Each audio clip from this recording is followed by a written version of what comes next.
Ndi machironi kha bathu boṱhe vha ḓorobo ḽihulwane ḽa Gauteng province nga dzina ndi Khathuletsho ndi tshi khou tama u amba na vhadzulapo vha Tembisa. As we are about to open today's billboard, I want to tell a story of Milnandi from Winnie Mandela, right in the heart of Tembisa. A mother that was raising two boys on her own, a street vendor that relied on just, selling stuff in the market.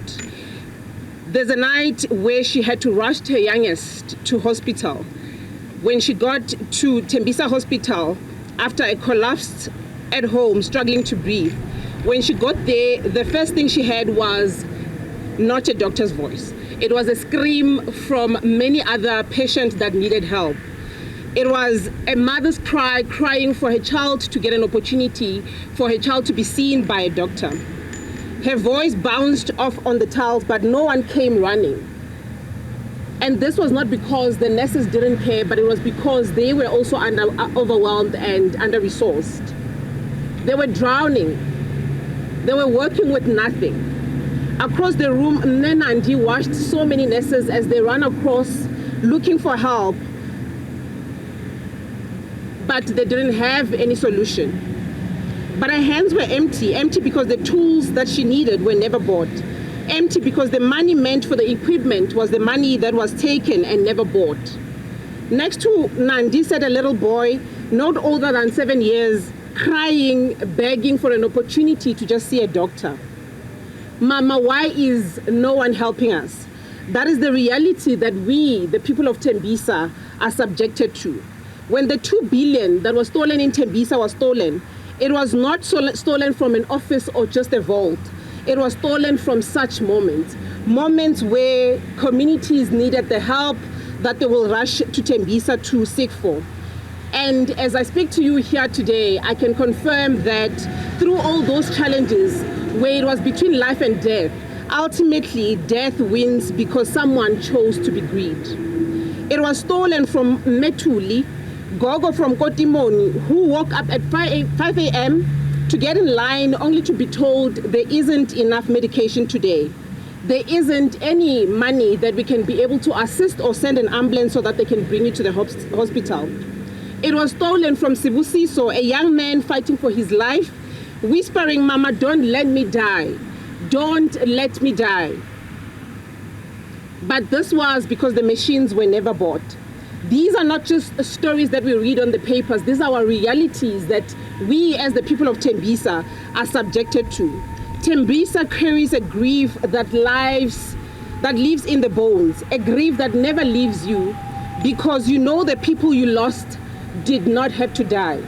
They weren't defeated by sickness, they were defeated by corruption. The corruption that prioritized Lamborghinis and soft life for the politicians and the connected few as compared to equipping the much needed hospital that needed the resources. The billboard that we are about to unveil here today is not just decoration.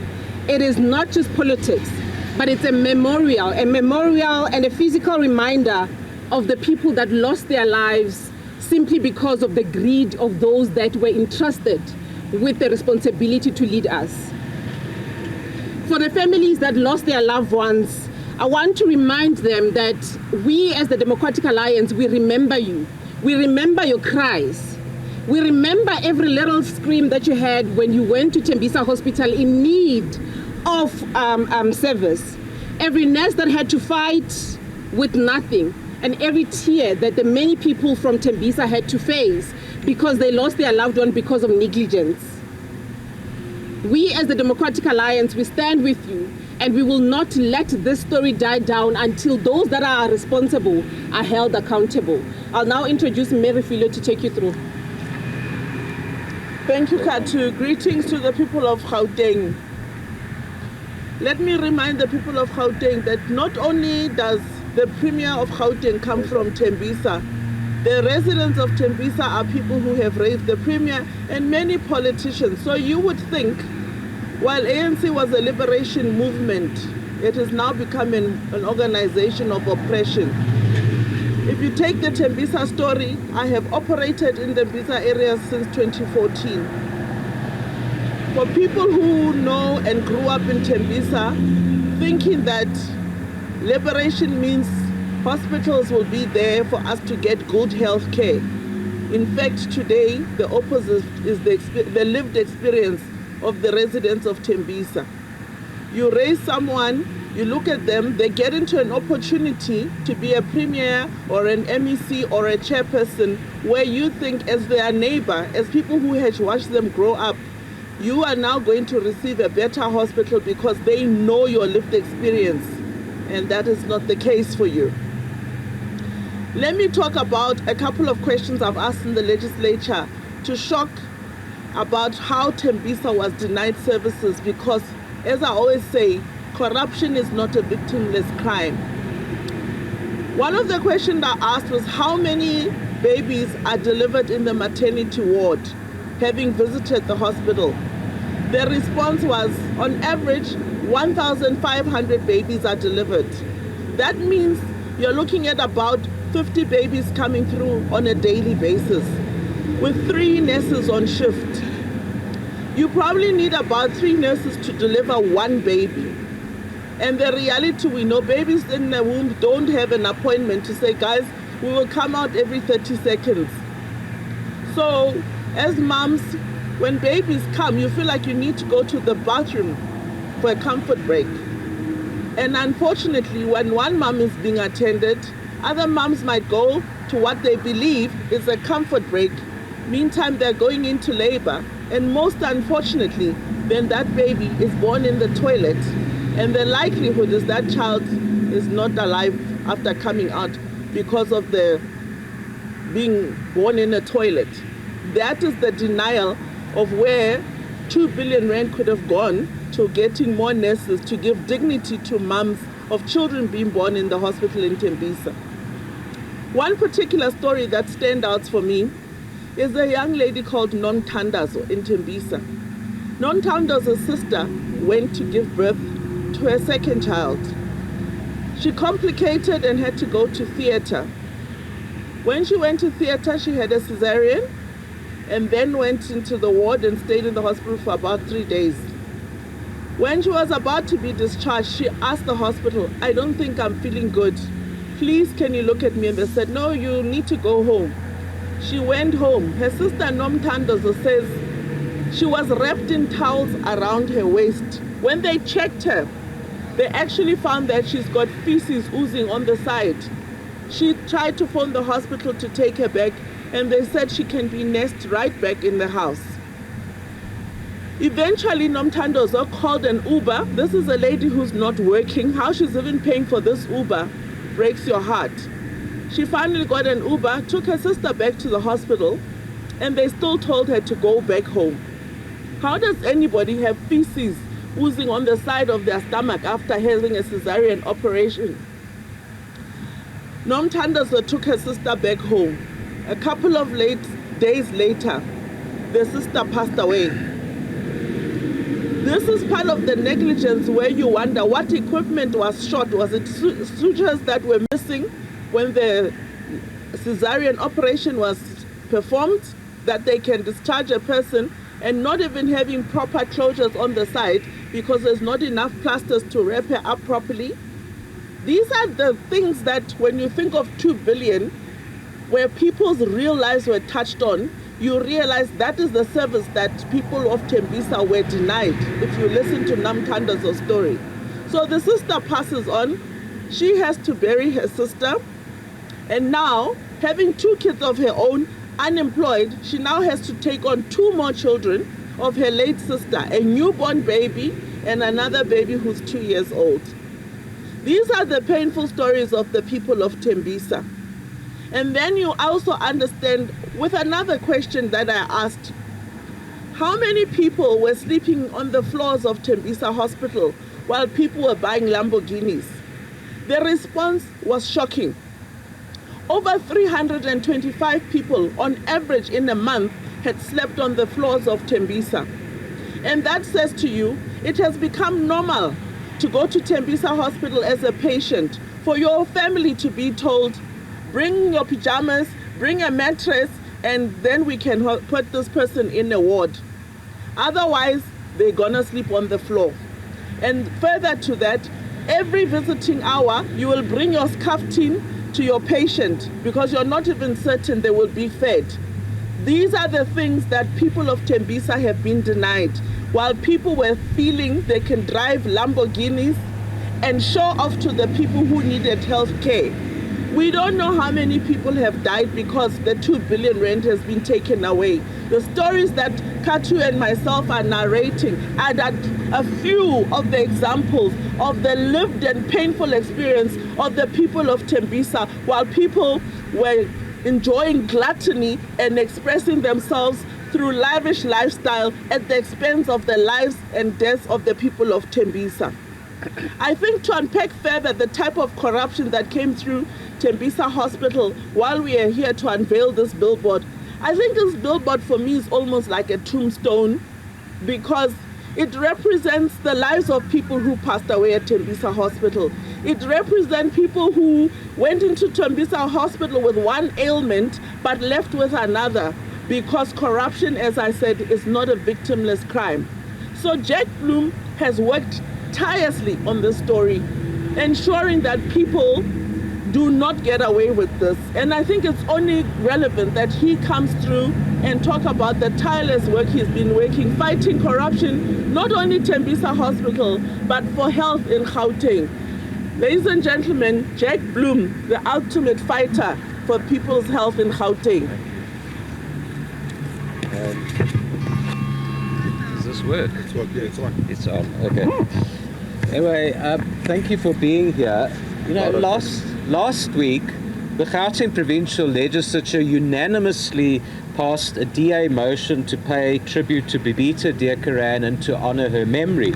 You know, many fine sentiments were expressed by all the political parties there, but you know, for me it was hard to escape the whiff of hypocrisy when the ANC claimed to respect Bibita's memory and they praised the role of whistleblowers in exposing corruption. Because the reality is that when Bibita's memorial service took place, the then Health MEC, Nobatema Mokgethi, she didn't even attend it.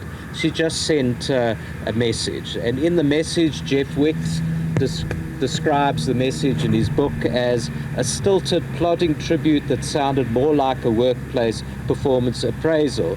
So, look, we've got to ask this hard question. Why is it that people like Bibita aren't treasured and valued in a government department like the Gauteng Health Department? Why was she seen as a threat and not an asset in this department? You know, Jeff Wicks in his book talks about a stage. She was suspended at one stage for 6 months on false charges. That's how they treated her. She didn't want her family to worry, so for 6 months she went out the door and pretended that she was still going to work. That's how badly Bibita was treated at work. She was sidelined even before she picked up the corruption at the Tembisa Hospital. Now, 12 days before her death, Bibita sent the following message.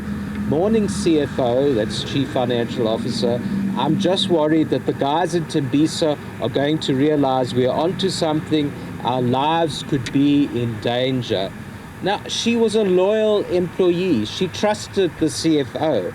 She blew the whistle internally, not externally. She reported it as she thought she should do to her superior. And, of course, somebody within the department communicated outside with the person who ultimately murdered Bibita. How else could they know that Bibita was the one who was questioning what was happening at Tembisa Hospital? This whole matter would have been successfully covered up if it wasn't for Jeff Wicks, the reporter, because Bibita's cell phone and laptop were with the Hawks. They did nothing with it. The family asked for it back. When they got it back, Jeff Wicks analyzed it. And that's why we're here today, because otherwise we wouldn't even know about this. We'd suspect it, but it only came out in the open, not because of the department, but because of an independent journalist. Now, you need to ask why the delay.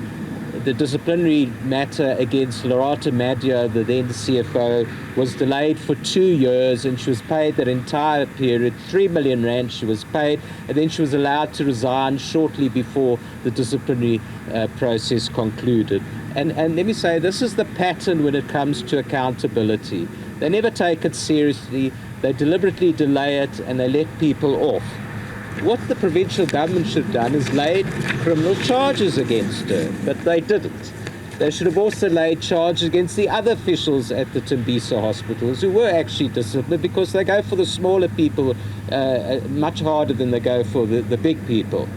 Now, I think it's a disgrace that 4 years after Babita was assassinated, more than 4 years after she was murdered, the only criminal charge that was laid was the one we did last month against Larata Madhya. Nobody else laid a criminal charge. It took the DA to lay a criminal charge. And we're saying today there's no need to wait for the conclusion of the SIU investigation to lay criminal charges. Look, we've seen this ostentatious luxury of Mr. Hangwani Maumela, who is related to President Ramaphosa through his first marriage. We've seen the luxury he lives in because of the asset forfeitures.